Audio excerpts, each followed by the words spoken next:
entrepreneuriat la ñuy dugg sànq annoncé naa ko Dieynaba mu ngi fi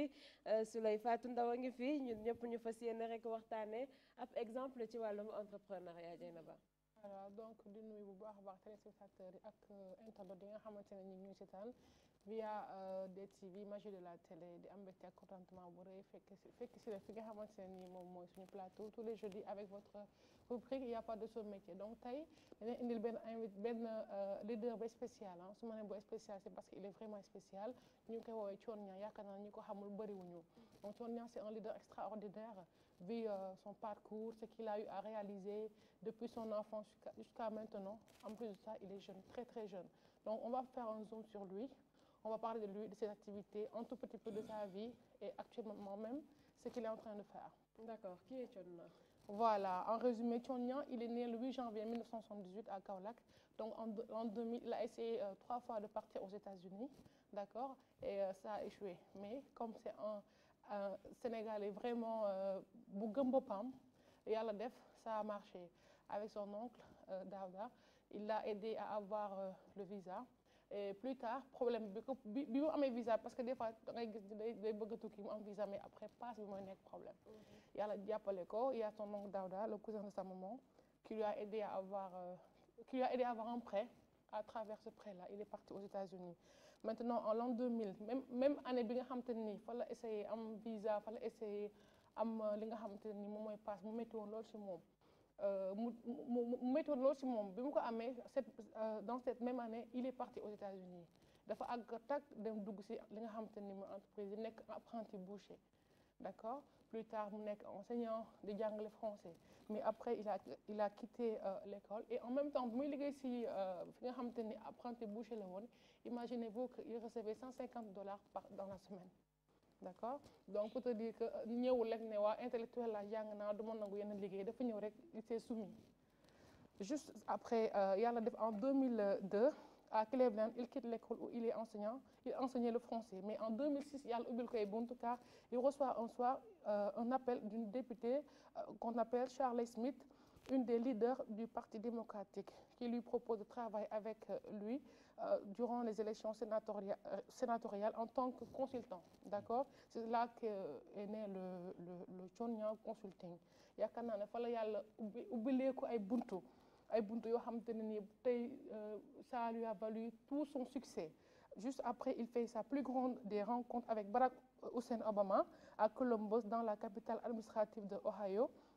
En 2007, Barack déclare officiellement sa candidature. Il obtient la nationalité américaine et il est élu comme président des jeunes démocrates de Cuyahoga County, une région qui regroupe 54 villes. Et en 2009, investiture de Barack Obama, il obtient une nomination comme président en charge des affaires internationales des jeunes démocrates. En novembre, il installe Given Project, mais il démarre ses activités en 2010. Donc juste pour vous dire en quelques sommes, parce que boo nekkee di wax ci Thione Niang ça peut prendre des jours et des semaines parce que c'est un homme extraordinaire à part entière. En même temps, Thione Niang, comme je vous l'ai dit au début, il est agriculteur, il est écrivain, il est conférencier, il est investisseur. En même temps, il est entrepreneur avec un parcours de lion. En parlant d'écrivain, Thione Niang a écrit beaucoup de livres. Par là, on peut citer par exemple Social Entrepreneurship, d'accord? Il a mis 15 keys to Success. Après, il a écrit Retour à la terre natale, les leçons apprises. Puis, il a écrit Gorgui, l'enfant optimiste. Il a écrit aussi Demain, tu gouverneras le monde. Puis, Mémoire éternelle, Optimisme. D'accord léegi lan moo waral choix ki nga xam ne Thione Niang ci sa rubrique entrepreneuriat. Voilà li ko waral tout simplement parce que Thione Niang c'est un leader. Il a depuis son retour au Sénégal voilà je voulais vous le dire il est revenu carrément il est rentré des États-Unis après que Barack Obama nommé ko après succès yi mu am États-Unis yëpp bu nekk ku famous macha allah di ànd avec les plus grands politiciens Joe Biden même actuellement nii il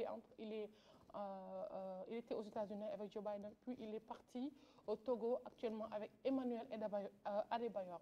Voilà, si je ne me trompe pas. Donc, l'État, il m'a focus sur moi parce que c'est un leader, c'est un exemple pour la jeunesse. Et lui, il est rentré au Sénégal, d'après tout, parce que il est à l'extérieur. Am succès, il fallait qu'il tourne. Bon, Maguette, doog a ñibbisi wala ñu toog fa di jël ay jeunes di leen employé mais moom il a préféré rentrer au Sénégal li ñuy wax la grande rentrée citoyenne de Amissar Fall. Lui il est rentré et quand il est rentré toogul croiser les bras ce qu'il a fait il est passé par beaucoup de difficultés nag parce que mooy comme li nga xamante ni moom la suñu mbokku émigré di wax ñoom nee nañ li tax ba ñuy ragal a ñibbi Sénégal mooy des fois dañ leen di bu ñu ñëwee fii dañu am problème ak état bi wala boog dañ leen di xeex wala di leen xatal ba nga xamante ni ñu mën a réaliser mais moom c'est un jikko américain la yor il est venu il est toogul Dakar dafa dem si fi nga xamante ne nii mooy Ndiédiène créé fa li nga xamante ne nii moom mooy Jëf Zone donc jëf dans le mot wolof mooy action donc institut boobu moo fa créé benn ferme bu mag la ferme boo xamante ne nii ay tool la fa nekk dafay mu teg bàyyi fa ay jeunes ak ay professeurs yoo xamante ni ils enseignent que l'agriculture l'élevage et le leadership donc chaque mois dafa am ay promos yu fay dem des jeunes venant de partout dans le monde des Marocains des Américains des Français des Congolais des Sénégalais man mi di wax yow jaar naa fa. d'ailleurs loolu moo waral sax ñëw Adebayor fii pour mu jël si ko pour mu dem expérimenter. Effectivement li nga xamante ne moom la def fi ngay. merci beaucoup donc quand il a fait ça ça a permis aux jeunes déjà formation intensive la de 7 jours seulement une semaine mais boo fa àggee li ngay jàng en 7 jours mën nga ko mën naa ne ñi am na ñoo xam te ils ont fait 1 an 2 ans à l'école jànguñu ko parce que formation bi moo intéressant de telle sorte que les gens quittent leur pays fay seen billet visa pour ñëw fii Sénégal jàng si li nga xamante ne nii mooy élevage agriculture ak li nga xamante ne nii mooy leadership mais Thionia yemul si loolu Thionia dans les régions du Sénégal dans toutes les régions du Sénégal dafa installé ay cellules mu tuddee ko Given Project Given Project boobu noonu li ko tax a jóg moom mooy surtout la jeunesse parce que moom il mise trop sur la jeunesse waxam yëpp boo toogee moom lan lay wax la jeunesse entreprendre la jeunesse da lay saraxu ngir yàlla da lay naan ngir yàlla entrepreneur li ngeen fi jàng boo leen ñibbee na ngeen ko réaliser xam nga parce que boo fa àggee si institut bi il t'apprend qu'est-ce que c'est que l'agriculture parce que dafa yaatu nekk ci agriculture mu xamal la que ne Sénégal tey on peut être indépendant vis-à-vis de ce qu'on mange moo xam ceeb la moo xam maïs la moo xam dugub la ak lu mu mën ci doon donc mu ñuy won nan la ñuy def pour exploiter li nga xam te nii mooy suuf soosu te moom si la ne te jox na ko ay revenus yu bëri macha allah. mais ci loolu est-ce que moom li mu maanaam béréb bi nga xam ne tijji na ko pour tàggat ñi nga xamante ni peut-être ñoom am nañ tuuti xam-xam ci wàllu agriculture loolu daf koy mel ci benn place rek wala da ko wasaare ci yeneen dëkk yi ndax ku ne agriculture xam na ne dëkk bu ne tey jii ci Sénégal ay nit ñi ngi fay bay est-ce que tey loolu daf ko yemale ci benn dëkk rek wala daf ko wasaare pour ñeneen ñi nga xam ñoo nekk ci yeneen régions yi ñu mën a aussi tàggatu ba la nga xamante ni moom la ñuy xaar ci agriculture mën ko ci am. voilà donc question bi am na solo mooy comme li ma wax moom dafa ubbi li nga xamante ne nii mooy Jëf Jon Institut mais c'est à Thiès à Ndiédiène su ma juumul Ndiédiène dëkku Laayeen la d'accord mais moom par exemple comme ni ma wax mooy cellules yi nga xamante ni créé na ko muy Given Project ça y est partout dans le Sénégal te boo xoolee c'est les mêmes principes et les mêmes objectifs te chaque mois dina jël benn wala ñaari éléments ci ay cellules yooyu may leen bourse gratuitement pour ñu ñëw def formation parce que formation bi c'est payant d'accord mais moom avec sa générosité avec sa gentillesse il donne des bourses gratuitement moi j'ai été bénéficiaire de ces bourses-là je n'ai rien payé et franchement j'ai suivi la formation et je suis sortie avec un diplôme donc fi nga xamante ni moo institut Jëf Jon boo fa ñëwee parce que c'est très bien organisé c'est pour une semaine du début à la fin on te dit comment ça se passe te même boo dëkkee Thiès wala Ziguinchor wala Kaolack wala Mali wala Togo terewul tu viendras à l'institut tu suis ta formation pour 7 jours après nga ñibbi ak sa diplôme avec beaucoup d'expérience dans la tête. d'accord Biagui balaa ngaa jël juste mu yóbbaale benn question par rapport ak ñi nga xamante ne ay boursiers lañ buñ paree formation bi ak seeni diplôme xam nga pare sa formation am sa diplôme dem toog comme ça se passe est-ce que moom day am benn accompagnement boo xamante ne da koy defal ndaw ñooñu. si bien sûr bu baax sax moom c'est un homme à part entière il est vraiment généreux déjà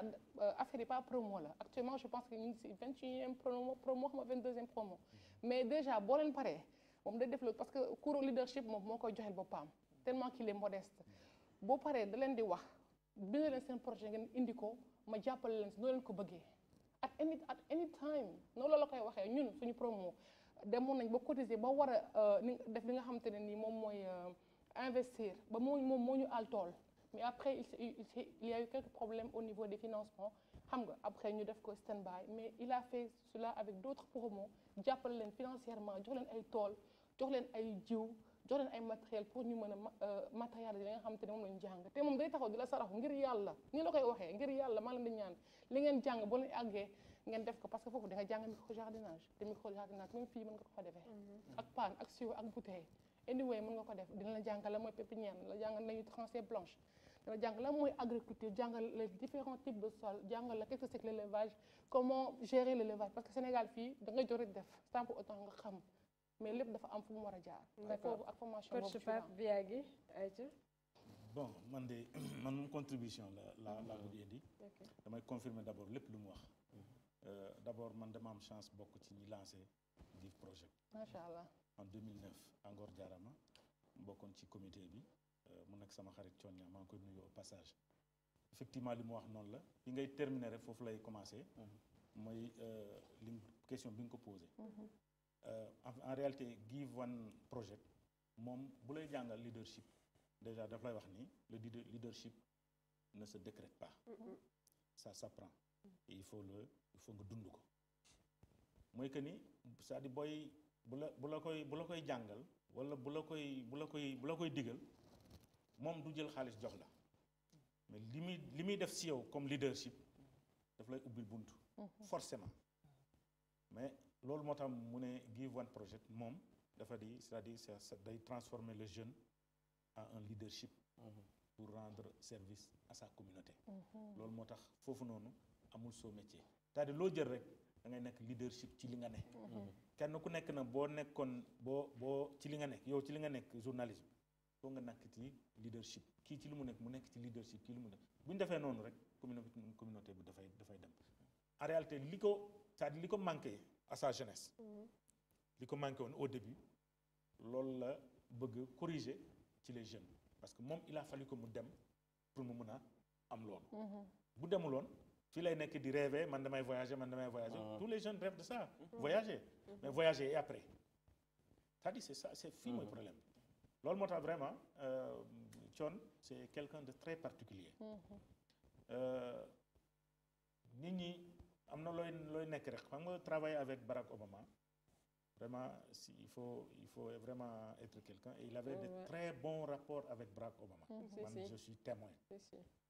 koo xamante day nekk États-Unis di ko woo fii ñu toog di waxtaan pendant des moments il faut vraiment kooku. mais il faut dire que Obama faisait confiance à la jeunesse. absolument Obama faisait confiance à la jeunesse parce que man personnellement bi ma demee cabinet bi nga xamante ne ñoom ñoo fa nekk.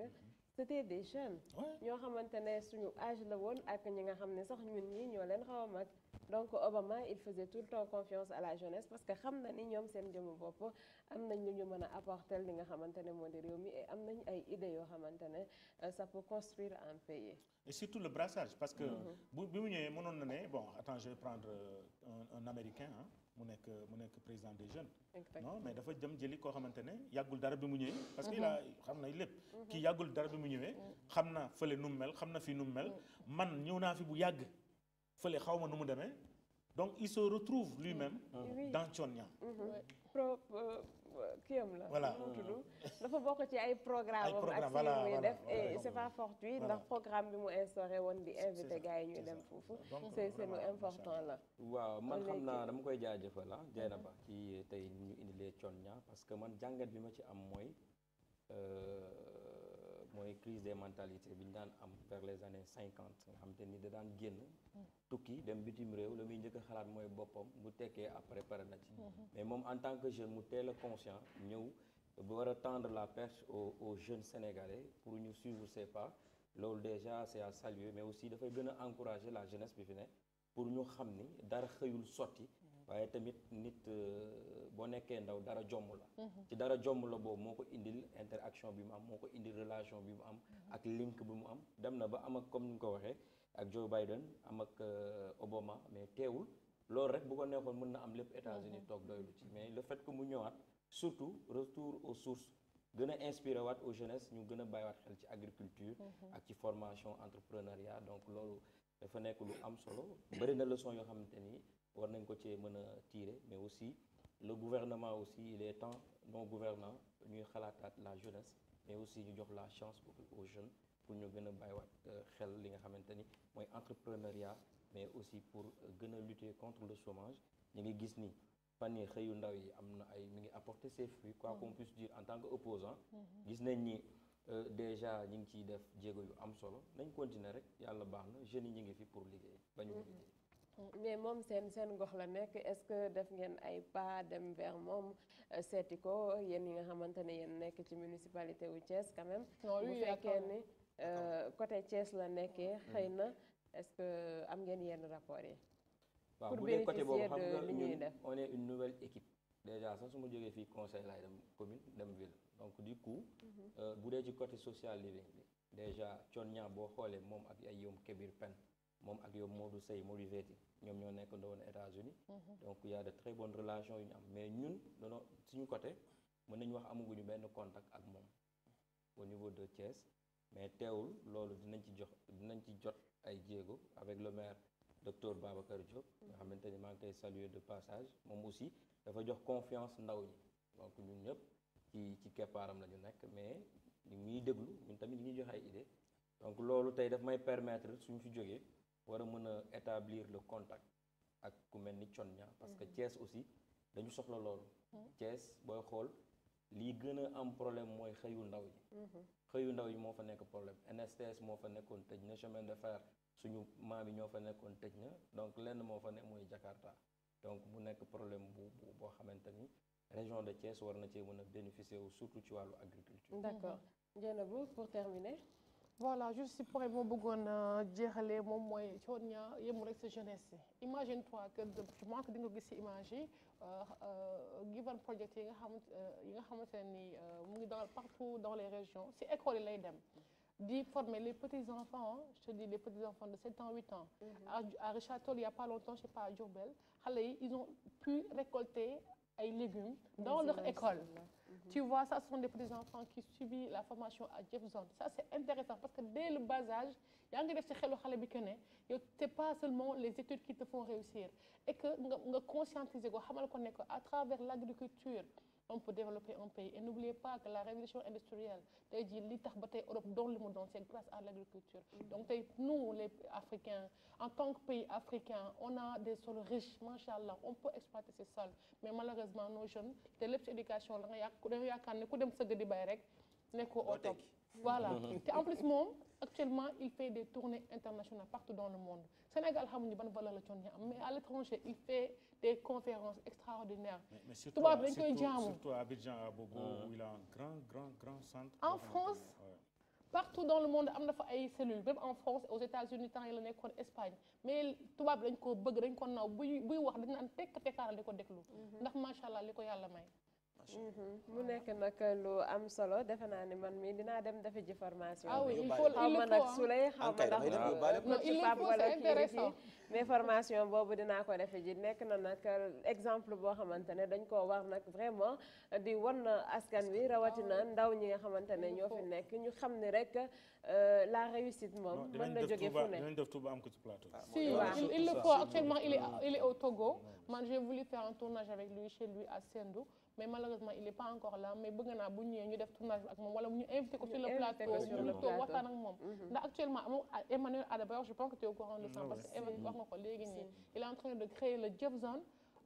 fi nga xam te ne moom mooy Togo waaw loolu moom lu am solo la parce que bu demee ba nga teg loo xamante ne ñi nekk ci biti ñoom ñooy ñëw di ki puiser si ñun ñu xam ne ñun am nañ vraiment ay jàmbaar te loolu lu jar a bàyyi mais nag état bi foog ay temps aussi doon nañ ko xaw a bu dañ ko roy bu baax non histoire am dafa extraordinaire il a souffert quand il est venu au Sénégal fii Dakar fii la njëkkee dañ ko brutaliser mu daw dem Thiès foofu aussi il a vécu énormément de problèmes mais he is a fighter pardonnez-moi pour le mot anglais c'est un combattant en fait boo nekkee moom tu es tellement t'as même pas envie de te lever t'as même pas envie de le quitter parce que buy wax ak yow da ngay sentir benn courage bu nekk ak yow benn engagement benn leadership boo xamante ne ni ça dormait en toi et lui il le réveille c'est pourquoi c'est important de faire la formation d'accord kon formation bi déggal nañ ko ñëpp biyaagi bu la fa kenn jiitu nag fexe rek ba dem moom si la bokk déggu li mu wax xanaa non dafa bokk xam nga kii dafa bëgg lu yomb moom day ñëw ne ci entourage ba laa bokk ci staff bi laa bokk ci lii waaye li nga xamante ne moom la nit ñi di def du ko def mukk pourtant boo xoolee les premiers membres du staff fii Sénégal avant nga bokk dañoo def formation da nga def formation amul kenn ku nekk ci stade boo xamante ne dafa formation. bi ak yow wàllu mbay mi sax xam naa ni war nga cee xarañ de. moom Babacar moom xanaa. moom dafa digitaliser léegi agriculture à Mbour ubbi na foofu benn centre boo xam te lépp da ko def de manière digitale. dafa former ay xale yu jigéen ak ay xale yu góor macha allah. àdduna bi sax moo toll. waaw loolu la wax daanaka ci bépp domaine boo jël rek dañuy gis dañ ko digitaliser. pour permettre nit ñi fépp fu mu ñu mën a ne ñu mën a rek mën a jariñu nag ci yooyu nga xamante daanaka bokk na ci li ñoo nga seen vraiment am na solo c'est un parcours très très intéressant et qui inspire donc ça doit inspirer à nos jeunes pour que ku nekk ci ñoom rek mën a jël exemple ci kii di Thione Niang et pour dire que rien n'est facile dans la vie kenn xëyul rek am da ku nekk bu la waxee pardon ay jaar-jaaram da ngay yaakaar ni du fii ñi fi toog yëpp ku ci nekk am nga sa jaar-jaar boo xamante ne bokkul ak sa borom ko di ko xakante